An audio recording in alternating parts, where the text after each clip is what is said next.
Boa noite, meus irmãos. Agradecidos nós estamos, pela oportunidade de aqui nos reunirmos para estudarmos mais uma vez o Evangelho de amor, de redenção que o nosso Mestre Jesus traz para nós. Todas as vezes em que nós nos sentimos aflitos e sobrecarregados, Ele pede que nós chegamos até Ele em prece para dizer: vinde a mim todos vós, que eu vos aliviarei.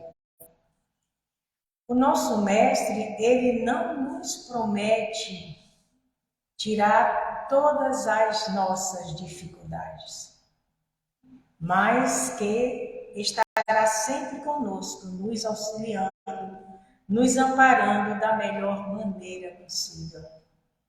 Hoje nós vamos falar nesse capítulo 10, que é o capítulo 10 das bem-aventuranças.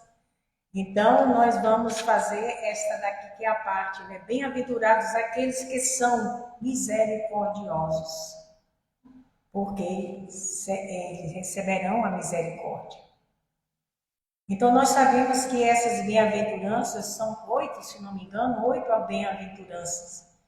E em cada bem-aventurança que o Mestre nos mostra, traz para nós todo o seu ensinamento do bem maior e nos leva a esse entendimento de que não estamos sós.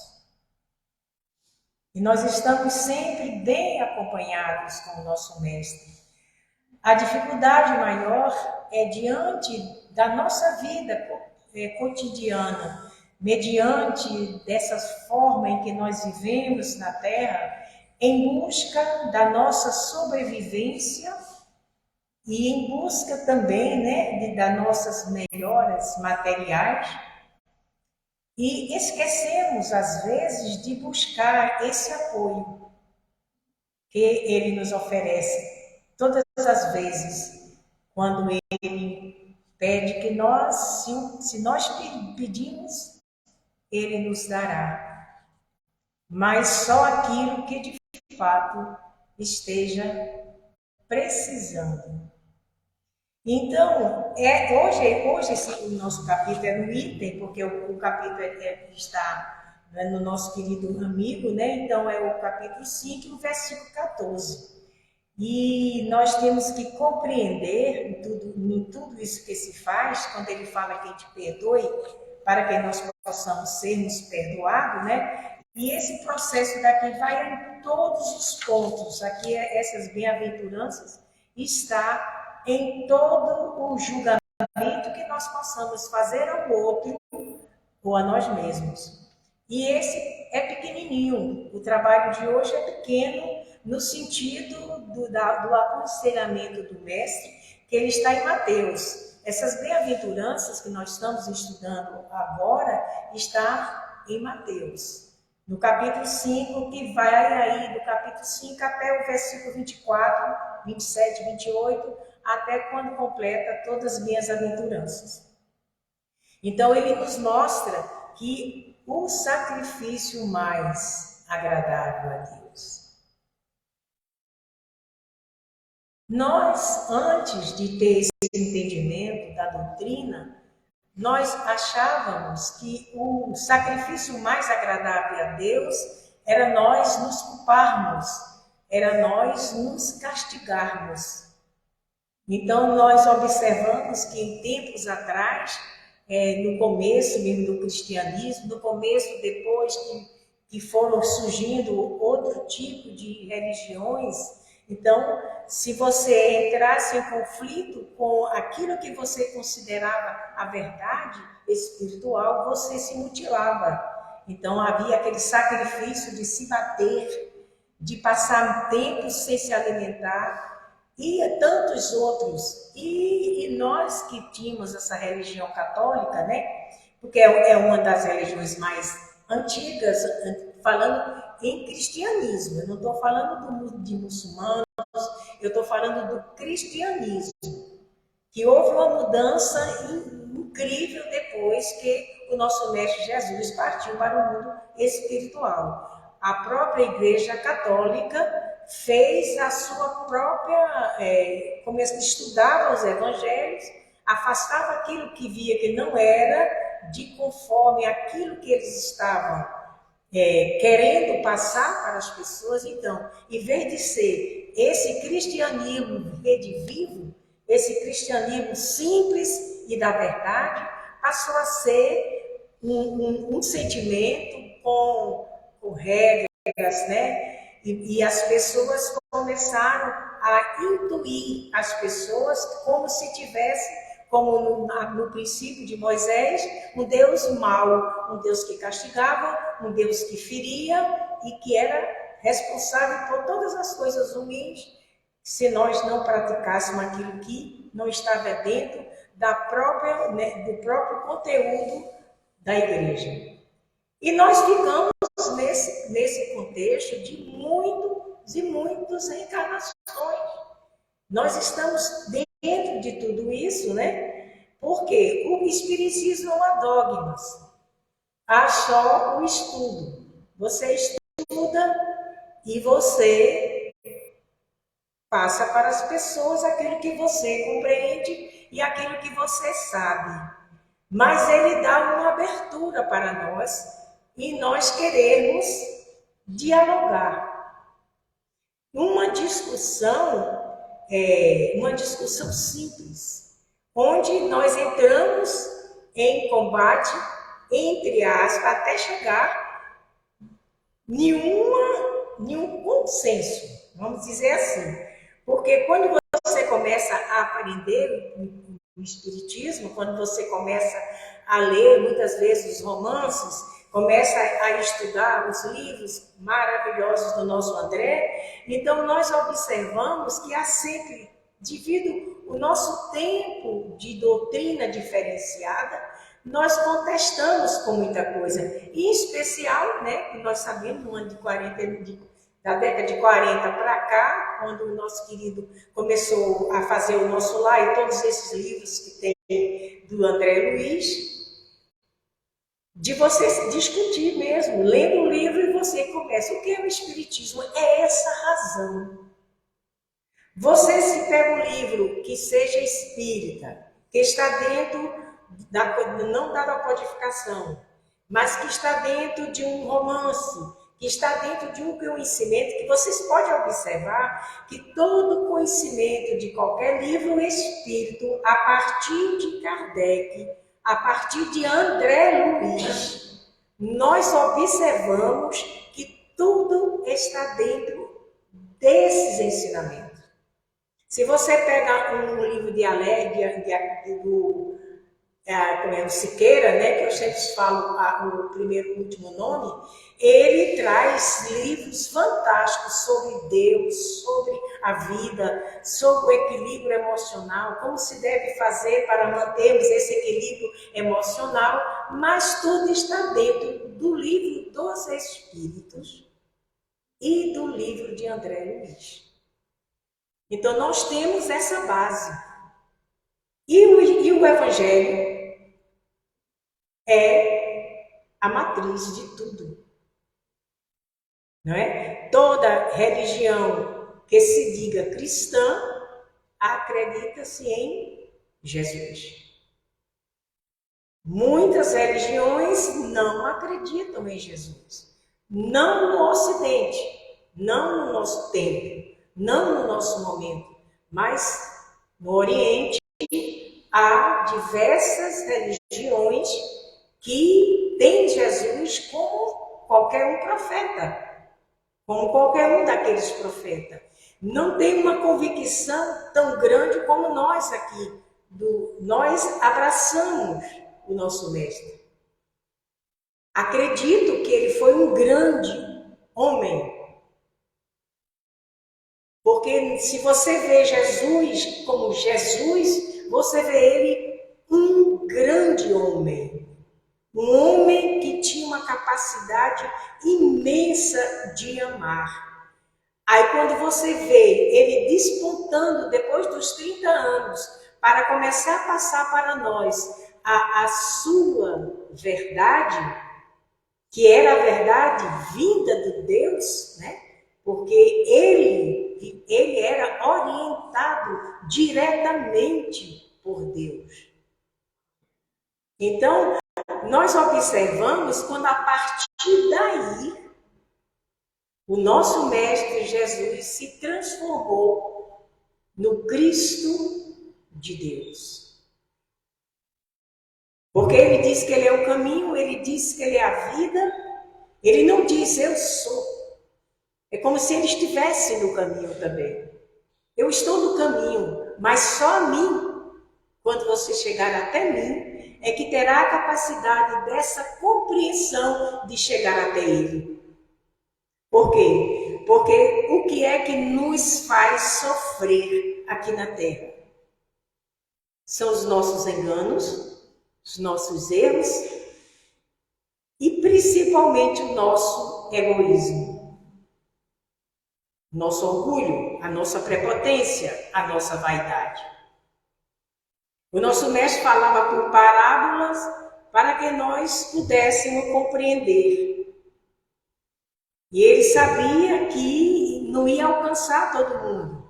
E quando ele pede para que os seus mensageiros de luz, que eram os apóstolos, os seus discípulos, ides e pregai todo o evangelho. Mas ele indicou onde ele começasse a fazer essa descoberta para eles, para trazer todo esse conhecimento dele dizer qual é o sacrifício mais agradável a Deus. É você aprender a ser bom. É nós aprendermos a virtudes. E tem várias. A virtude é uma verdade que vai nos fazer e nos tornar venturosos, melhores de que somos hoje. Então, e quando naquela época que havia as oferendas que chegavam nos templos e que todos vinham entregar suas oferendas ao altar, e ele fez uma observação quando ele disse, né? Bem-aventurados aqueles que são misericordiosos, porque receberão misericórdia. Então ele disse, antes de trazer a oferenda ao altar, vai e reconcilia-te com o teu irmão ou com o teu inimigo ou amigo que está ao caminho. Se a gente não tiver esse coração de misericórdia, o que é a misericórdia? O que é esse sentimento de misericórdia que nós queremos tanto possuir em nós? E como é que se manifesta esse período de misericórdia e de sacrifícios bons que nós podemos fazer a Deus? É não deixar que o ressentimento, que a mágoa, que o ódio, que o não perdão encha os nossos sentimentos de dureza. Porque tem pessoas que até afirmam que eu mesmo afirmo. Tem pessoas que dizem morro, mas não perdoo. O que é que o ressentimento faz? Como ele diz assim, se você não tem ressentimento com o seu irmão, e se você mesmo cheio de ressentimento, você chega ao seu irmão e diz para ele, eu te perdoo, ou tu me perdoas, isso é um sentimento agradável. Isso é um sacrifício agradável a Deus. Por quê? Pelo nosso orgulho. Nós somos tão orgulhosos que muitas das vezes mantemos uma ira de alguém, um ressentimento de alguém por longos anos. Não é um mês, 2, 3, não. Você vê pessoas que começam a conversar com você, está tudo muito bem, de repente, que está dentro do nosso arquivo inconsciente, aquela mágoa, aquele ressentimento que nós estamos, que vai, na proporção que vai manifestando esse desejo de não se reconciliar, porque não adianta você se reconciliar depois. Ele fala que é antes, enquanto nós estivermos aqui em caminho. O que está em caminho? É todos nós vivos ainda. Não é esperar morrer para perdoar, porque fica mais difícil. Então, aí traz a oferenda ao altar e você se ressente com as pessoas. E ele diz amar aos inimigos, aquele que te calunia, aquele que te fere, aquele que te machuca, aquele que te trai. Porque a traição não é de homem e mulher, a traição é de amigos, a traição é de sócios, a traição é da união, a traição é da própria sociedade que nos trai. Então nós estamos vivenciando um momento na Terra, se nós não tivermos essa capacidade de pegar o Evangelho antes de fazer qualquer coisa que nós não estejamos seguros, para entrar em contato com essas verdades, nós vamos falhar. Porque por mais que nós nos guiemos, por mais que nós oramos, se não houver essa oportunidade interior de cada um de nós, é dentro de mim. Porque aqui é uma capa. Essa vestimenta vai cobrir a deformidade do meu corpo. Nós só vamos saber se há defeito se nós tirarmos as nossas capas. Não é? A aparência nos engana profundamente. Porque nós só vemos a casca que está fora. E é por isso que muitas vezes nos iludimos com as nossas escolhas. Porque a gente só vê o pacote que chegou. Mas a gente não sabe o conteúdo daquele pacote. Aí os antigos falam, como só uma pessoa, com um amigo, com um irmão, com uma esposa, com um marido, com um filho, com uma comunidade, sozinhos, para saber realmente como é que você vai distribuir esse sal, que é o sal da vida. Como diante de todas as dificuldades, de todos os empecilhos naturais da vida, a morte, por mais dolorida que seja, ela é um fator exato da vivência humana. Nós todos morreremos. Uns hoje, amanhã, depois, uns até no ventre, morrem antes de nascer.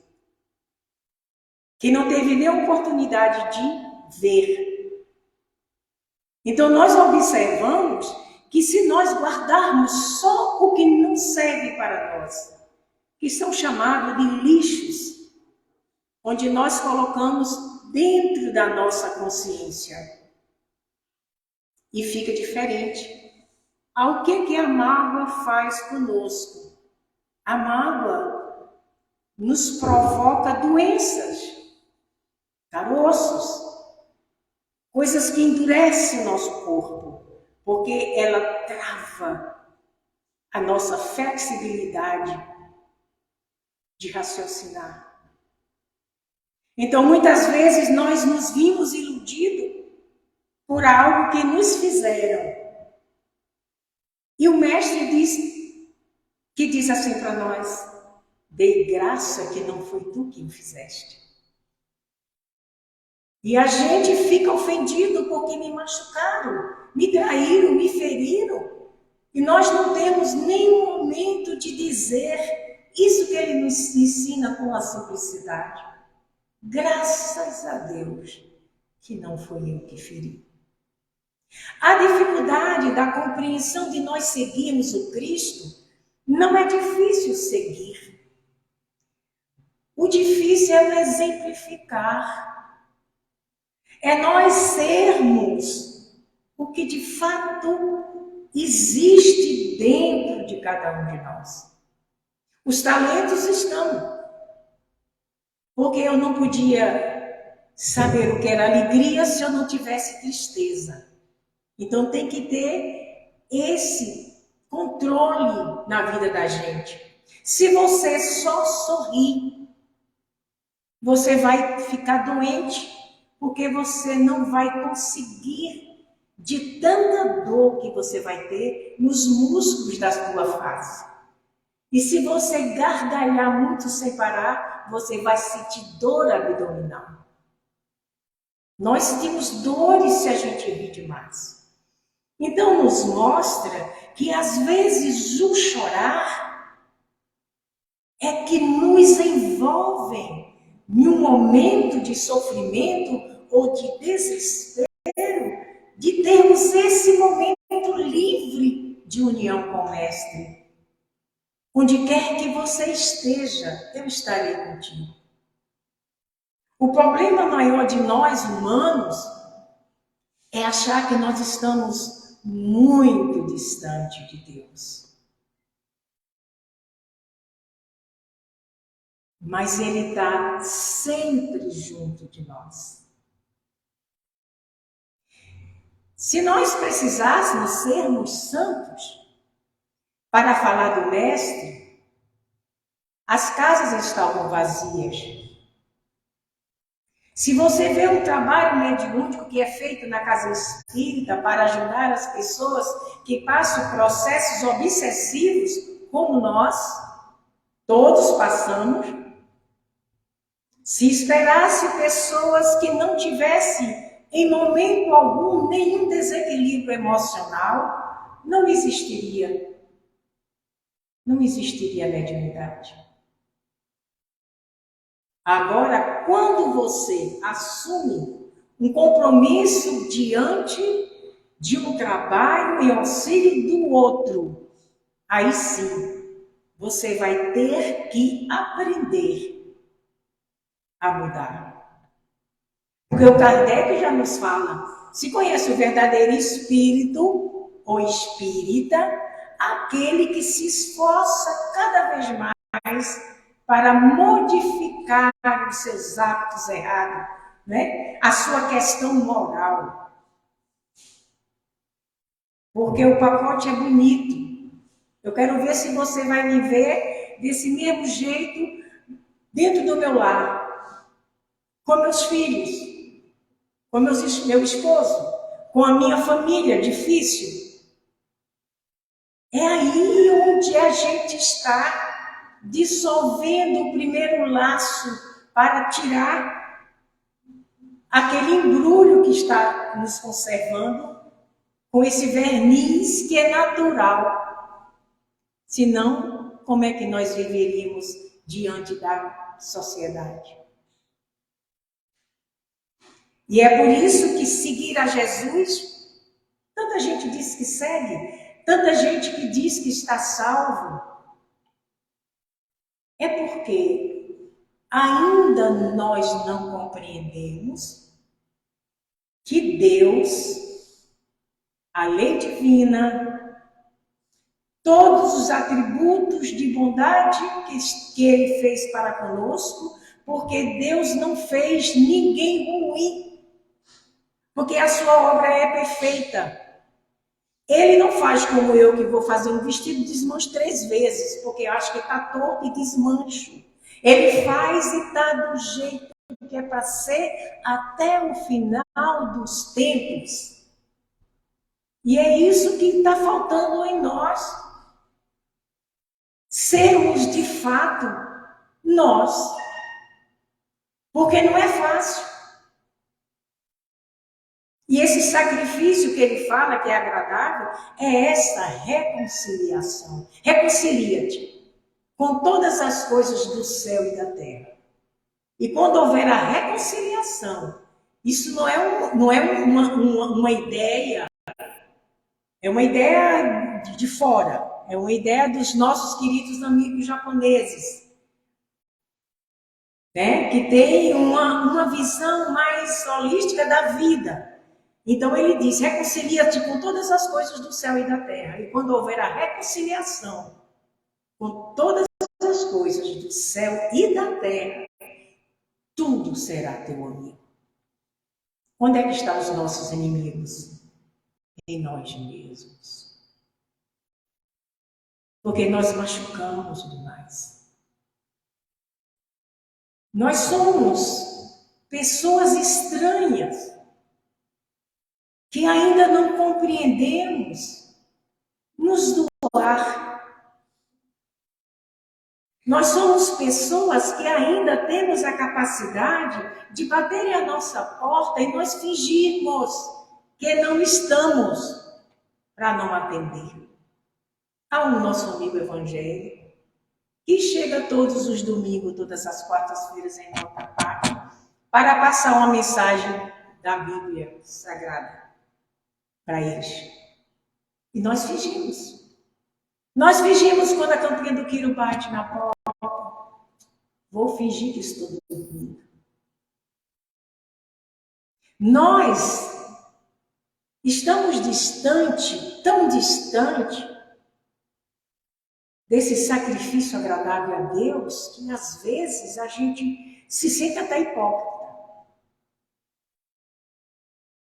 Como é que eu posso louvar a Deus se há dentro de mim tanto ódio? Porque o desejar mal ao outro é odiar o outro.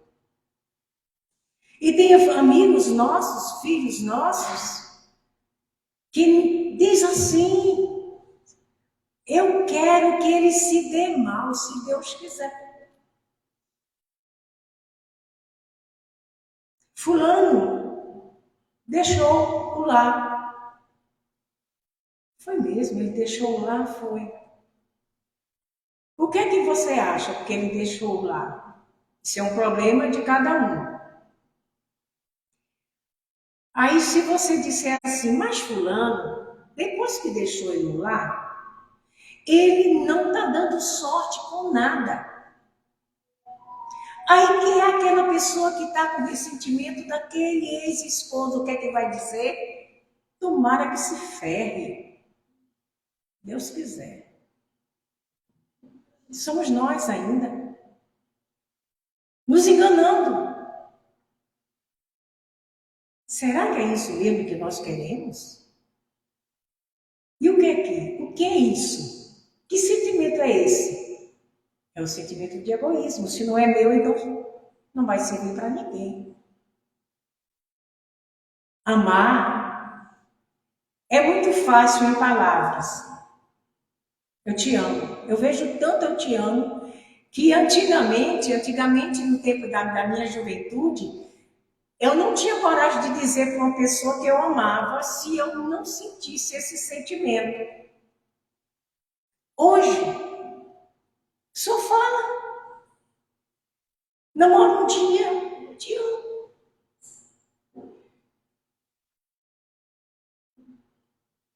Ficou um hábito. E esse sentimento que é tão profundo, que vai até quando a gente vai para o mundo espiritual, porque quem ama em espírito só ama uma vez. A gente se agrada do outro. A gente se adapta ao outro. A gente quer um querer bem ao outro. Mas o amor não acaba. E é por isso que a gente vem dizer, você casa 3 meses, 4 meses, 1 ano, 5 anos, e a pessoa diz assim, mas acabou, e o que foi? Eu deixei de amar. Não existe deixar de amar. Existe deixar de desejar. É diferente. É isso aqui. Só isso acaba quando a gente satisfaz os nossos desejos mais íntimos.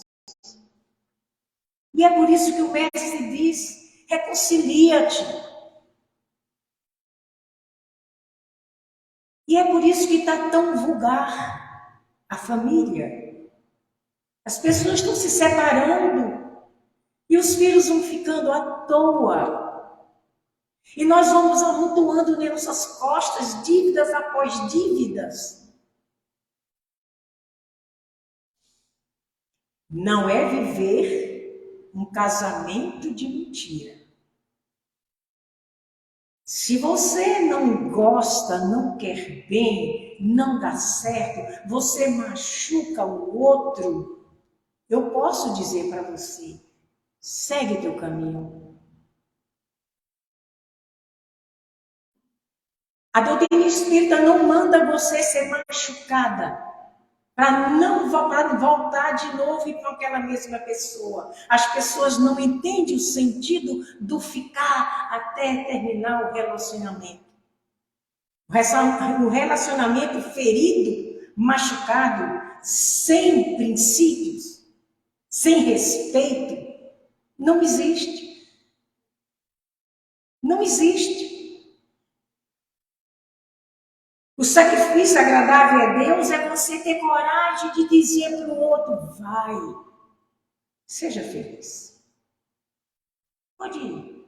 E você, não se preocupe. Vou chorar feito um condenado. Muito tempo. Mas eu vou me recuperar.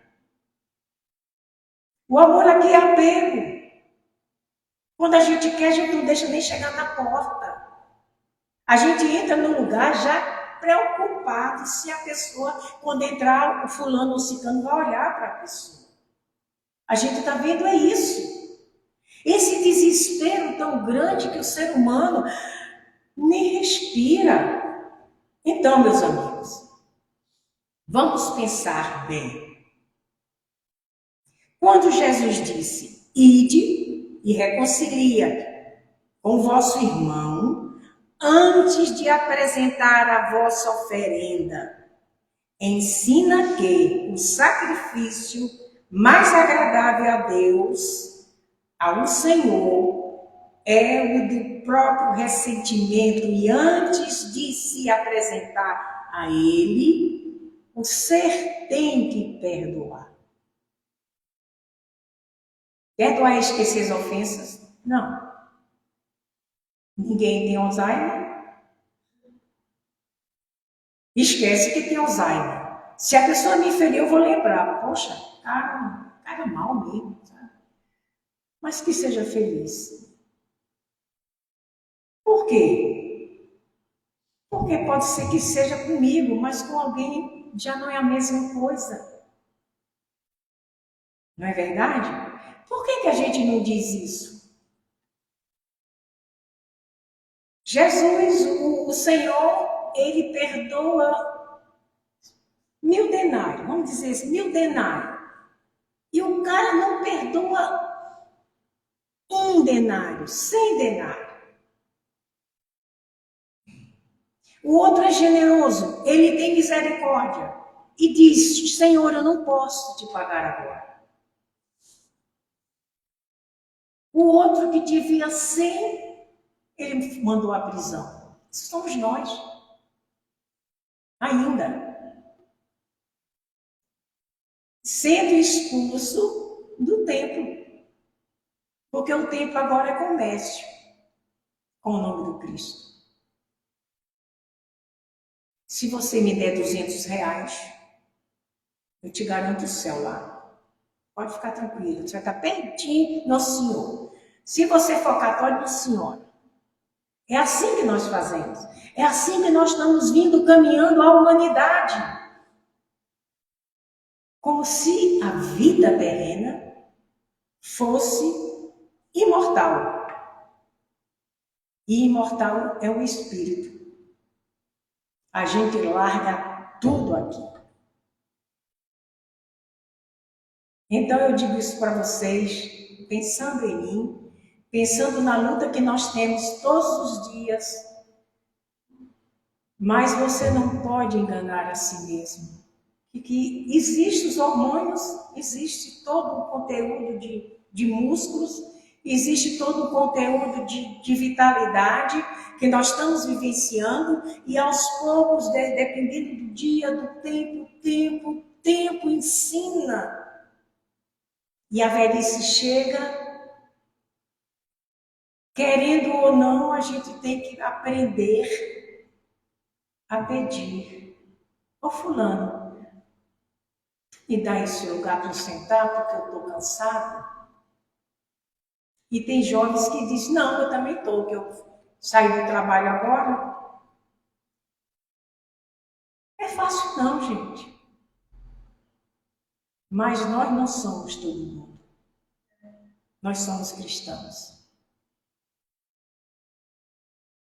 Nós temos que mudar.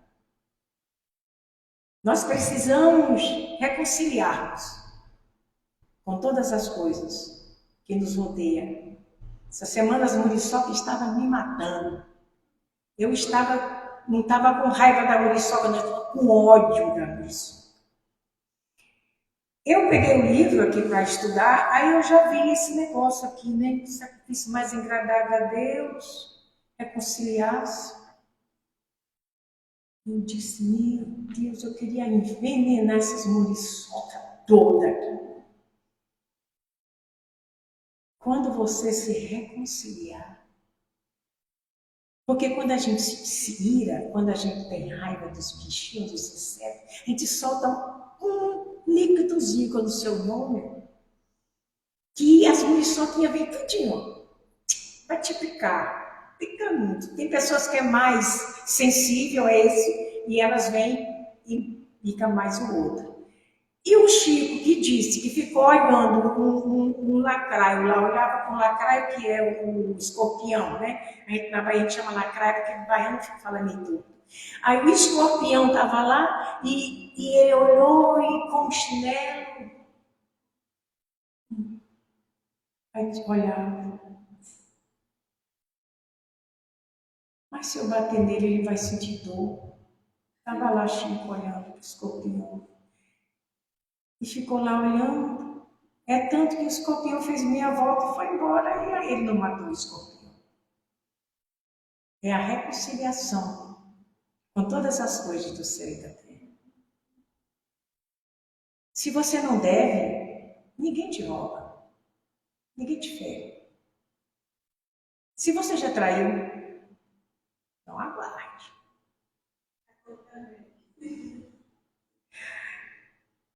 É uma questão da consciência de cada um de nós.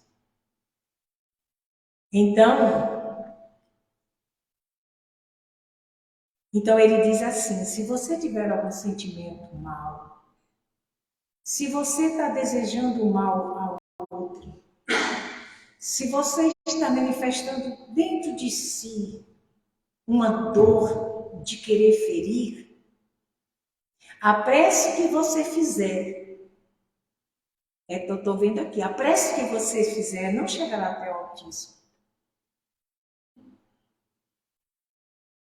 Ela se desviará. É por isso que o mestre diz,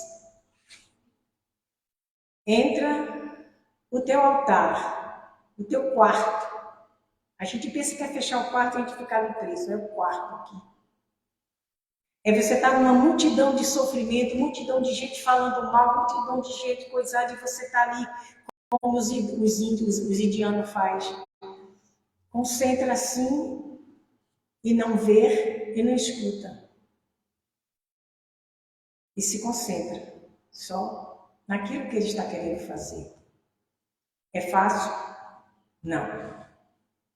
Mas nós ainda temos muita preguiça de raciocinar e de discutir com nós mesmos, os livros que você lê, o que você faz, você discutir.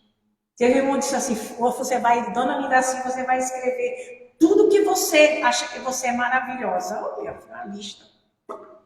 Agora você vai fazer mais porque você é ruim.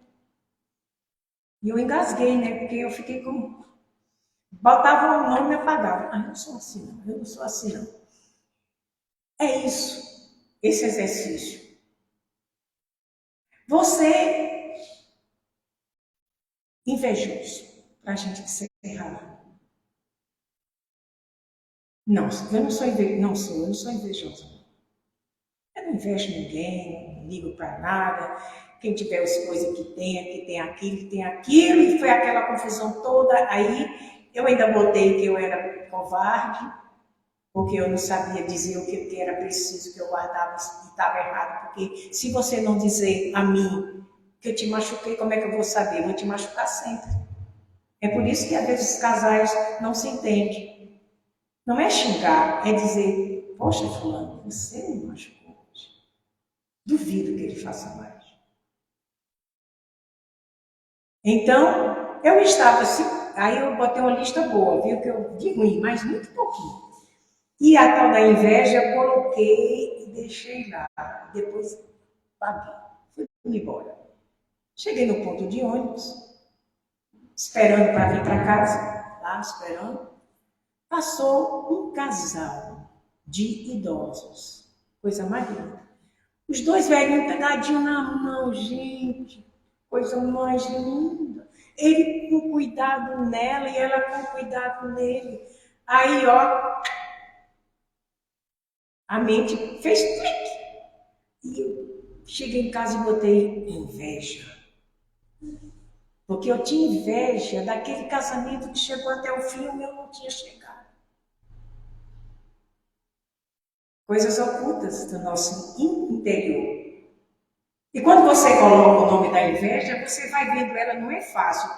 Mas quando você compreende e diz, realmente, essa falha eu tive mesmo. E graças a Deus que eu vou superar isso, aí vai acabar. É só isso. Mas o difícil, porque você já viu algum assassino dizer que ele é assassino? Só os psicopatas. Porque eles não sabem disso mesmo, porque não tem sentimento.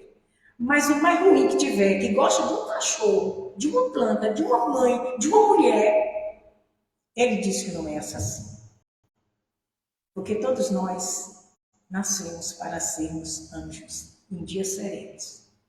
Então vamos agradar a Deus, vamos tirar dos nossos corações o ressentimento e a mágoa e seguirmos sempre em frente para cada dia melhorarmos mais. Muita paz para todos.